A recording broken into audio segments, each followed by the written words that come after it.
2주째가 되었습니다. 한 주간은 잘 지내셨는지요? 이번 주에는 감정에 대해서 이야기를 해보려고 합니다. 이 주의 제목은 감정 안아주기입니다. 그중 첫 번째 내용은 감정 바라보기입니다. 감정은 각각 의미를 가질 뿐 절대적인 가치를 가진 것은 없습니다. 원래 좋은 감정, 나쁜 감정이 따로 존재하지 않고 상황적인 맥락에서 이해해야 하는 경우가 많습니다. 감정을 활용하기에 따라서 살아가는 데 있어 하나의 좋은 정보이자 이정표가 되어서 삶을 효율적으로 만들거나 삶의 질을 높일 수도 있습니다. 기쁨이 없다면 삶의 즐거움과 원동력을 어떻게 가질 수 있을 것이며, 슬픔이 없다면 어떻게 불편한 상황을 극복하고 내적인 성장을 이룰 수 있을 것이며, 두려움이 없다면 실제적인 위험을 어떻게 피하고, 화가 없다면 불합리한 상황에서 어떻게 자신을 지킬 수 있을까요? 각각의 감정은 성격과 종류와 느낌이 다르지만은 삶에서 모두 의미를 가지고 있습니다. 즉, 모든 감정은 각자의 역할과 의미가 있고 감정을 통해서 사람은 살아가고 성장해 나갑니다. 감정은 하나의 유용한 정보이자 중요한 반응으로 바라보는 것이 현명한 방법일 수 있겠습니다.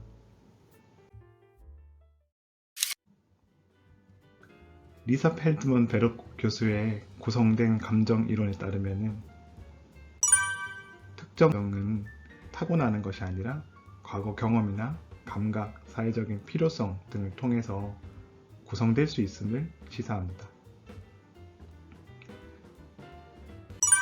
그리고 이런 감정적인 반응들을 세분화해서 구분하는 능력을 감정 입자도라고 하는데, 감정 입자도가 높으면 뇌가 효율적으로 이에 대해 잘 대처할 수 있고 정서 조절이나 대인관계에 도움을 줄 수 있습니다. 감정을 멸치볶음의 비유를 들자면은 누군가는 간장, 설탕으로 간을 하고 고추와 같은 재료를 추가할 수도 있고, 아니면은 간단하게 시럽만 넣어서 볶을 수도 있습니다. 취향에 따라서 참기름을 넣을 수도 있고 넣지 않을 수도 있고, 어떤 재료를 어떻게 요리하느냐에 따라서 맛과 향이 다르지만 멸치볶음이라는 것은 동일합니다.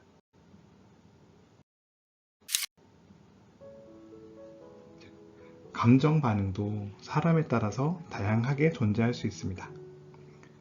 내가 느끼는 슬픔이라는 것이 다른 사람의 슬픔과 동일하지 않을 수도 있습니다. 그렇기에 본인의 감정을 다른 사람과 비교하기보다는 이에 대해 수용하고 인정해 주는 것이 필요하겠습니다. 있는 그대로 긍정하고 바라봐 주는 것, 그게 필요하겠습니다. 과거 상처받은 경험들은 감정 반응에도 영향을 줄 수가 있습니다. 예를 들면 과거의 상처 경험이 있는 경우에는 부정적인 감정에 대해서 감정을 인식하는 영역인 편도체의 과활성을 보고합니다. 그러면은 부정적인 감정에 대해서 조금 더 예민한 반응들을 가질 수 있겠죠. 그리고 감정을 자각하고 인식하는 능력에 영향을 줄 수가 있습니다. 감정적인 반응을 관찰하고 인식하는 힘이 떨어질 수가 있고요. 이렇게 떨어지는 것들은 내가 정서적인 회복력에 악영향을 줄 수가 있습니다. 조금 이렇게 정도가 심한 경우에는 감정인식 불능증이라고 해서 자신의 감정을 인식하기가 어려워지고, 그리고 관심이 없는 듯이 보이기도 합니다. 즉, 과거의 상처 경험이 있는 경우에 감정을 적절하게 인식하고 표현하고 조절하는 기능에 영향을 미칠 수가 있습니다.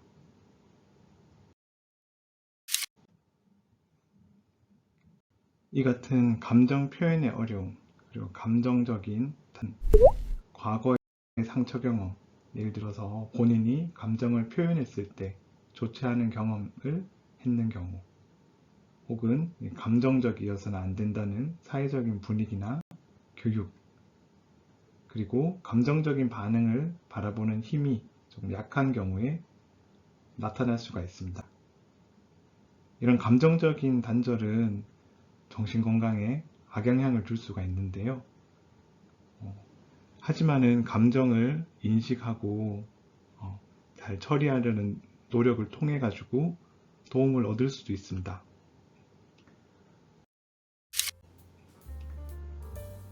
가장 대표적으로는 감정에 이름 붙이기와 같은 방법이 있는데요. 불편한 감정적 반응에 이름을 붙이고 인식하는 것, 그리고 이런 감정적인 반응을 수용하는 것만으로도 마음의 안정감을 일부 얻을 수 있습니다. 그리고 앞서 말한 것처럼 이렇게 감정적 반응을 이름 붙이고 인식하는 것은 감정 입자도를 높일 수 있는 방법이 되겠죠. 예를 들어 보겠습니다. 화가 났을 때 나는 지금 화가 났고 심장은 두근거리고 얼굴에 열감이 느껴져 와 같이 내 감정을 인식하고 그에 대한 반응을 인식해 보는 것입니다. 그리고 반응에 이름을 붙이고 그 내면적인 변화에 대해서 관찰하고 이런 감정들이 잠시 머무를 공간을 주는 것이 필요하겠습니다.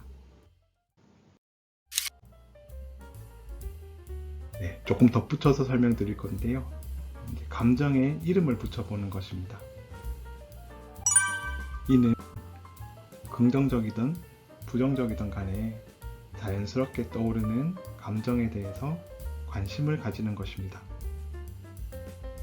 감정을 통제하고 억제하고 누르는 방향이 아닌 관심을 가지고 관찰을 하는 방향입니다. 앞서 말했듯이 부정적인 감정도 그리고 불편한 감정들도 모든 감정은 각자 나름대로 의미가 있고 생기게 된 이유가 있을 것입니다. 현재 내가 어떻게 느끼고 있는지를 이름 붙이고 관찰해 보고요. 그리고 이게 좋고 나쁨을 떠나서 판단하지 않고 그대로 이 반응들을 수용해 보는 것입니다. 네, 다음의 단계를 통해서 한번 감정 관찰을 시도해 봅시다. 첫 번째로 하루에 몇 번 시간을 둬도 좋고요.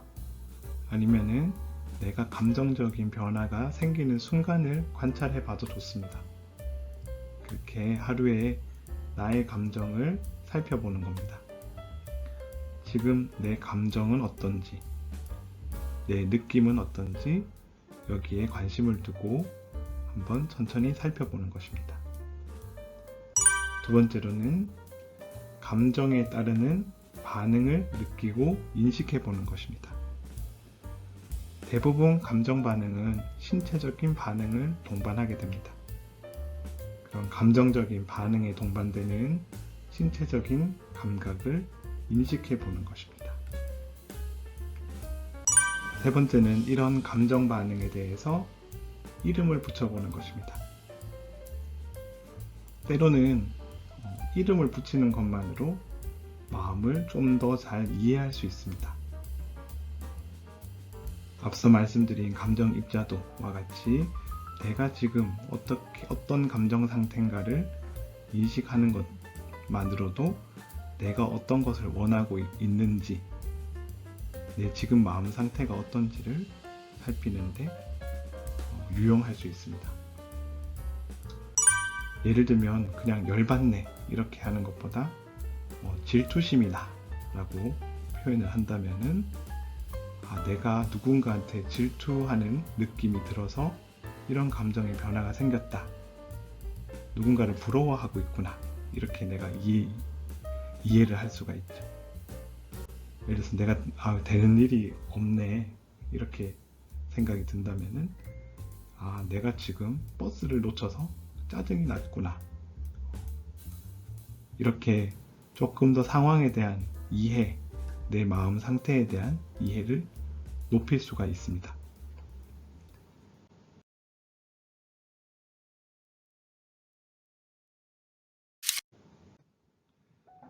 네. 그래서 사실 감정을 무시하는 것은 때로는 편리하다고 생각할 수 있습니다. 하지만은 이렇게 무시한 감정들이 사라지는 건 아니기 때문에 어느새 커져버린 또 쌓여버린 감정은 삶에 영향을 줄 수가 있습니다. 물론 감정적인 반응이 너무 클 때 감정적인 정보를 묻어주고 싶을 수도 있고 억압하기도 합니다. 그 또한 자연스러운 반응일 수 있습니다. 하지만은 쌓여버린 감정은 어느 순간 감당하기 어려울 정도 커져서 삶에서 영향을 줄 수 있습니다.